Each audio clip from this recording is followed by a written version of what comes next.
Welcome everyone to MailFuzz TV. I am Peter and today I'm going to be talking about Department Q Season 1 Episode 2. Spoilers for the episode as always, and this is a Patreon sponsored review, so thank you very much to Born Now for making the pick. So, I was positive on the first episode quite a bit. I was very surprised. I liked the hook at the end. I thought it did a good job of setting stuff up. Maybe a little bit lax in its pacing in the middle. But overall, very, very positive. And I think episode 2 here does suffer a bit from what I'll just call episode 2 syndrome. And that is that it doesn't really feel like it propels a lot of things ahead very much. It's mostly just kind of reaffirming stuff that was already in episode 1. And therefore, even though it's a little bit of a shorter episode, it's about 50 minutes as opposed to just over an hour, I did feel the pacing a bit worse in this one, actually, even though it's shorter. So I hope that's not going to be a consistent thing throughout the entire season, and there's a chance that it could be, because sometimes these Netflix shows that go out in binge style kind of have this problem the entire time. To me, as I was watching this one, there was portions that were really interesting, and there was one particular detail towards the end that I thought was an exciting change of events and some character building and stuff. But there was definitely kind of a feeling of we're going down a checklist of making sure each of these supporting characters have their one scene of the episode, and that was maybe not as exciting as perhaps of just sticking on things. Or for example, there's a sequence where he goes back to therapy, right? Mark goes to therapy to Kelly MacDonald's character. I don't remember if I know her name, but she's the therapist regardless. She tries to talk to him about what happened with the shooting and all that, and it gets kind of awkward when to try and deflect any actual discussion about what he's going through, implies that he's just back because, oh, maybe it's because you're pretty and I just came back to see you. And it gets kind of awkward, partly because she points out that she's married, but that's not really the issue. And he is very abrasive about it and just leaves. And the scene makes sense, and I get that we're going to develop this relationship he has with his therapist, and it's going to tie into how he eventually opens up and talks about what happened to him. I mean, the episode ends with him having a panic attack because it's getting to him. And a lot of the episode, and the last episode really, are about how much of a dick he is to people. There's a moment in this episode, one of my favourite moments actually, of the episode, where they're questioning the carer who helped the brother, Merritt's brother, and they're talking to her, and Mark's describing Merritt from what he's understood from who he's talked to and what he's read in the file, about how she's very unlikable and she wouldn't let people in and she was hard to get along with. And there's a moment where Akram, who's sitting next to him, his eyes just kind of glance over at Mark, like he's basically describing himself. A lot of parallels between their personalities and their I don't give a shit and don't know how to interact with people. So, good little moment there. But I will say, I think the therapy scene was, about 2/3 into the episode or whatever it was. I think by that point I'd had so much of him being him, and so much of him being a dick to Akram, not really appreciating Akram's input to anything, being a dick to the people around him, the other police officers when he's talking to them about their case. It was almost aggressively a little too much, where I'm you could actually rein it in a little bit and have it be there, but not have it be something that it feels like I'm being reminded of every 2 minutes. I think by the time we got into the back half of this episode, I was kind of ready for it to change the track a little bit and do something a little bit different, do something that advances something else other than just the main character's asshole attitude towards everyone. So that stuff, it definitely was feeling a little bit like it was hurting the pacing and hurting my kind of enthusiasm. And it's something as simple as we have a little diversion again where we have to go home because his son's not shown up to school, and there's a little sequence where his son's got a girlfriend in the bedroom, and there's some awkward references to the fact that he's having sex, and he leaves. And it's hey, my son's an asshole. I think he's an asshole to everyone, just like his dad is. And it's okay, again, I kind of get the point, but it feels like we're kind of pivoting away from the things that are more interesting in the show. I think and maybe this is partly because they're stretching it out to like 9 episodes versus like something a bit more tighter, like 6 episodes. But it does kind of feel like we spend large chunks of the episode just sort of dealing with the personal life in a way where it feels like we're just not ignoring per se, maybe that's not the right word, but like we're treating it like a separate plot line rather than having stuff in the main case bring out the truth of who the character is. That's why, you know, apart from being funny, that little moment where he's describing Merritt and he's basically describing himself and Akram shoots them that little glance that he never even sees, just we the audience see it. That moment's so good because it's using the case that they're working on that we're interested in, because that's where all the mystery and the excitement's coming from, and it's revealing something about him, and the idea that no one liked her is the same way that no one likes him. And there's, you know, this idea that he's actually potentially going to fight to save someone who's like him. Maybe he'll sympathize with her more than anyone else could, but he's not at that point yet. He hasn't even believed she's alive yet, or that this is even worthwhile doing. The only reason why they're still pursuing this is because when the boss came down, was her name Jacobson, Moira, when Moira comes down, Akram sort of jumps in and says, we've picked this case out, and which does not please Mock either, for that matter. But yeah, so that's kind of like, I think when it's focusing on the case, there's some interesting stuff, although not all of that's necessarily that riveting yet. Like the actual going around and questioning the others, like it doesn't really reveal a whole lot this episode. And I don't mean like a big thing, I don't mean like some earth-shattering like reveal or twist or anything like that, but for example, they talk about what to do when it comes to investigating the case, and the brother comes up, and it's like, oh, the brother was caught having an argument with his sister, which we saw last episode, and the theory was he might have pushed her, but no one necessarily believes that. So Mock contacts and discusses with the old officer who investigated the crime, and again, not very friendly with him either. There's a lot of tension there. There's a lot of tension with everyone he talks to. And that leads to going to talk to the woman who looks after the brother now. He lives at kind of like a care home, and this rich woman's kind of around the place. And like they give her a lot of character, where they come in and she's sitting there putting on makeup the entire scene and telling, you know, Tim, no, you can't see the brother. It won't do any good. You're just going to traumatize him further. He has nothing to tell you. It turns out she's going to like a gala or something like that. She's going to give an award or be at a presentation. It's why she's pampering herself this entire sequence. But it is like a very interesting contrast to Mock sitting there like a schlub and getting just more and more rude and unfriendly about, and effectively making some like thinly veiled threats about getting the health department to come and investigate this place, to maybe shut her down, to look into her financials. It just felt like machismo, I'm going to threaten you with stuff until you give me what I want. And she doesn't back down, which is actually kind of fun. It's almost weird though, because I also don't think she's that likable in the scene either, even though everything she sort of says in retaliation to him feels like I should be like rooting for her because he's been the dick. It was kind of a weird like place to be as an audience member. We're kind of just sitting there with Akram being like, oh god, like both of these people are insufferable. How are we ever going to get out of this? But Akram's the one who like talks to the woman who works out at the desk and finds out that the carer from years ago who worked with the brother comes and like brings him stuff every week. So they go and question her, and that's where we get the scene where that look that Akram gives is so funny in the moment.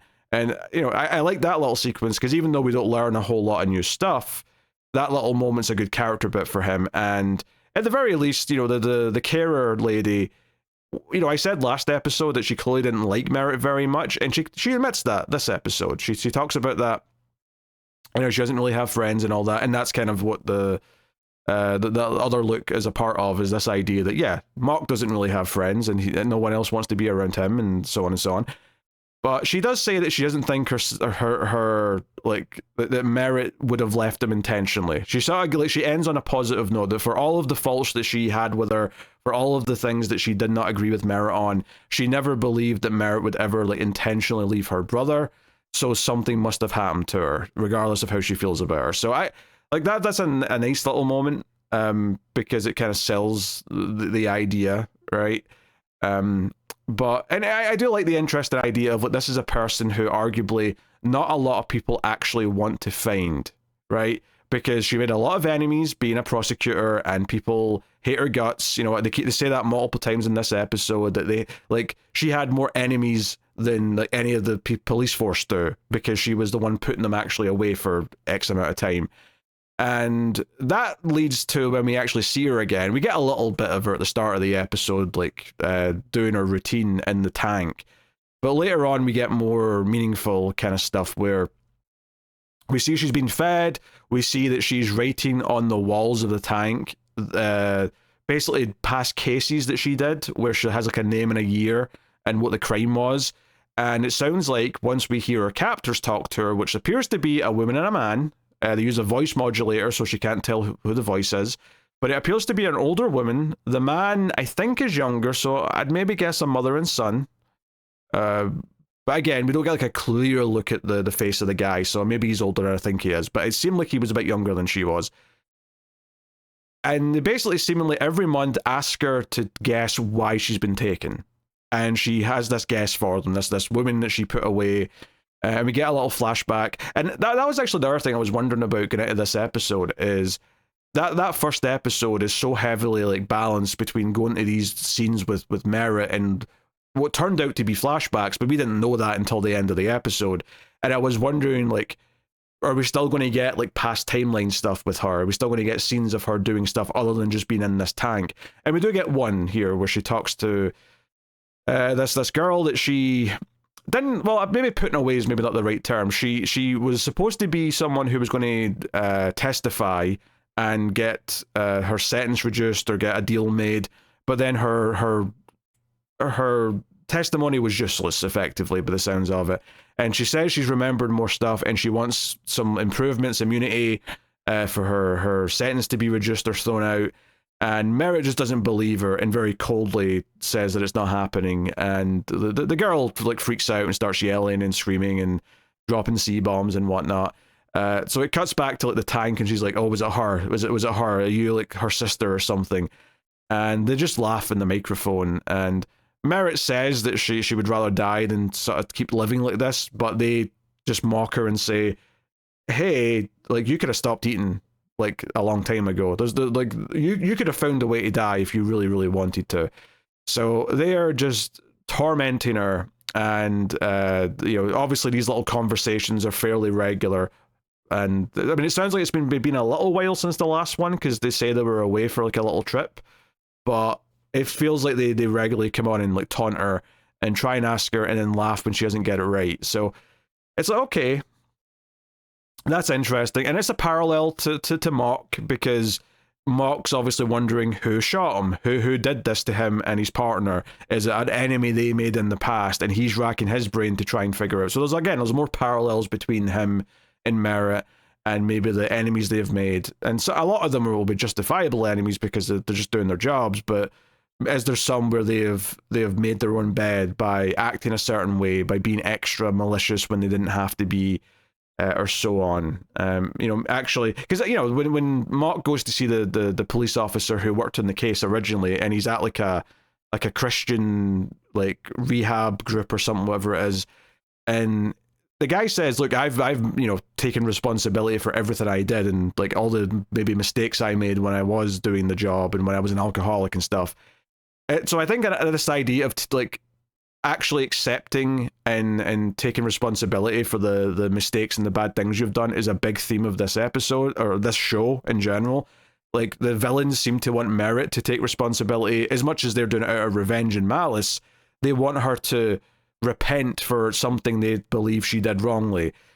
Mock was attacked in the opening of the whole show and almost killed, seemingly assuming it was someone who knew who he was because of something that he'd done in his past. So it's a recurring theme throughout the two episodes so far, and it really that conversation with the old officer who's not there anymore, he seemed to really kind of bring these themes up just openly in the dialogue. So they're building this stuff that's there. Mock does go back to his partner in the hospital. There's like an interesting little moment where there's no one there, and he thinks that he's left, and he's worried that he's alone. But then it turns out they were just changing the bed, and they had him like away for a bath or something like that. And he comes in, and it's like, oh, he is still here. He's not moved and when I say moved on, I don't mean died. Just he moved on, as in he's maybe went home or something. But he leaves him the case file for everything. And again, the relationship here is kind of cold. He's like, hey, if you want me to go, just say it. He's like, oh, that's up to you. And it's very, a little passive aggressive. He won't actually give him a straight answer. But he leaves him the case file, and the scene just kind of ends with the partner looking at the file. So maybe he will get a bit more involved. Speaking of side characters getting a little bit of time, the character of, is it Rose? I think is the I think it is. Yeah, Rose. We find out she had some issues in the past. When she talks to Moira, she says that she's not had an episode in months and she's on her medication. So exactly what she had, it's a little bit open for now, but she wants to get back out there and actually work cases. It seems like this is building up to her being dumped with the other guys in the basement, probably, or maybe she's going to want to join their team because she's not getting a chance upstairs. But we spend a couple of scenes setting that up, and it's fine. I think, like I said, there was a very kind of stilted pacing to some of the stuff this episode, where it would be like, okay, we're doing the Rose section now, and her 2 scenes are back to back. We're doing this section where we go to see the brother, and then there's the follow up to that, and then that does come back in a little bit at the end, which to skip to the end here, the most interesting thing to me about this episode is at the end of the episode when there's a press conference. One, because obviously it gives Mock the panic attack, and Akram, the hero of the show, goes out to check on him and help him and keep him breathing. Maybe Mock will respect him a little bit more. Maybe that's wishful thinking. Although Akram does make a point of saying here, if I'm praying, don't interrupt me, because that's something that Mock did earlier in the episode. He just comes in and is like, hey, get up off your knees. And as someone who is very atheist, this felt disrespectful even to me. Like, let him do his thing. It's fine. But that just is Mock as a character right now. And he seems to agree that he won't interrupt him again at the end of the episode. It's like, okay, Akram's a very nice guy, but there are limits. Like, you've maybe crossed a line here where he's making it clear, hey, buddy, you don't do that again. So that's fine. But the real interesting thing for me in this press conference at the end was the idea that it's now public that they're opening this case up, right? Because they want to make a big song and dance of it. They want to say, hey, we're doing this for publicity. And the questions, of course, that Mock gets asked when he's forced to go out there in a shirt and tie end up turning into his shooting, and that's what gives him the panic attack. But we see reactions of people when this is playing on TV. We see the brother see it, throw the TV out the window, and then escape the house that he's in, and he runs away. I don't know where that's going. That felt a little bit less, grounded, I guess, to me than a lot of the other stuff that's in this show so far. That we've got the brother kind of running around free, so I'm curious to see where that goes. But the one that really got me was the reaction of the kidnappers. We see the woman kidnapper, see this on TV, and kind of, start swearing, and she calls Merritt a bitch, and starts to clearly is worried. They're publicly saying on TV, we're looking for this person again. And they probably thought it's been 4 years, and they stopped looking 3 years ago. We've been in the clear, no one suspected anything, we can do whatever we want. And it seems like maybe that's finally, turning around. I think for me, a big part of this show that might really sink or swim for the whole thing is really if they nail the moment that Mark, I've been saying Mark, the moment where Mark believes that it's worthwhile doing the case. Now, that may not come till late in the season. It might be a middle of the season thing where he actually believes it's worth investigating this. And perhaps even more importantly, she might be alive, and maybe he'll actually do some good by investigating it. I think the moment where he actually gains that belief in some form could be a very pivotal moment. The idea that the bad guys are scared because this is being opened up again is probably the biggest rush that I got throughout the entire episode. And it's not to say that I like a lot of the individual pockets of things that are in this episode, but I don't know if it fits together quite as well, or is as well paced as it could be. There's another sequence as well where Merritt's like supervisor, the other solicitor, like shows up and talks to Mark, and it's very passive aggressive. It almost feels like he's a villain, the way he's walking around the room looking at stuff and saying, "Oh, you're asking me questions you already know the answer to," and it's all very like, I'm the evil supervillain. It's going to turn out that I'm behind everything. I don't think it's actually going that direction, but it had like a weird vibe, if nothing else. So I guess log that for later. Maybe we'll revisit that and get something else out of that later down the line. But yeah, so yeah, kind of a mixed bag this episode. I think like it's not done anything negative to the overall plot line.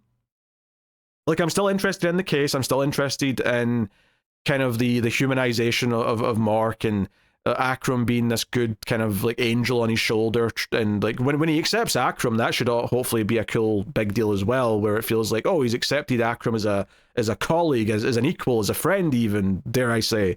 That could feel huge when that happens. But I think this episode, it kind of sort of just goes over some things we already did, and it doesn't. The investigation stuff doesn't necessarily reveal anything. There's not even like a tantalizing detail from the woman at the care house, or from the carer who looked after the brother. And then after that sequence, it kind of feels like they're not really investigating the case. You know, it kind of feels like it stops dead. And then from that point on, it's about like Mark's personal life and his therapy and this other stuff, which inherently I don't think is interesting, especially when they give it as almost as equal amount of time as the actual case itself is given. I think honestly, bonding with Akram would be more interesting to me than like all of this other stuff in his personal life right now. Right, I can see how the parallels there might make it a lot more relative as it goes on. But I think that the pacing could be doing with being tightened at this point. But then again, it's only episode 2. This might just be an episode 2 problem, because even like old network shows had episode 2 syndrome, and I think that it doesn't have the big swinging kind of for the fences reveal that episode 1 had. It was never going to, because episodes 2 don't tend to have that. But I was feeling it a little bit. I was feeling a little bit, checking out here or there, and then like sort of dipping back into interest when it was kind of perking up with a good character moment or whatever it was. So curious to see how they actually proceed with the investigation next time. It feels like they're only just like scratching the surface here on this one. But definitely a weaker episode than episode 1. So let me know what you thought of this one in the comments. If you've watched the show or you're watching along, that's great. If you do, like, subscribe, all that stuff helps, and you can support everything over at patreon.com/MailFuzzTV. Thanks to everyone who already does. But that is me. That is my thoughts on episode 2 of Department Q. Thank you very much for watching or listening. I always appreciate it. Keep watching TV. Have you got any vanilla?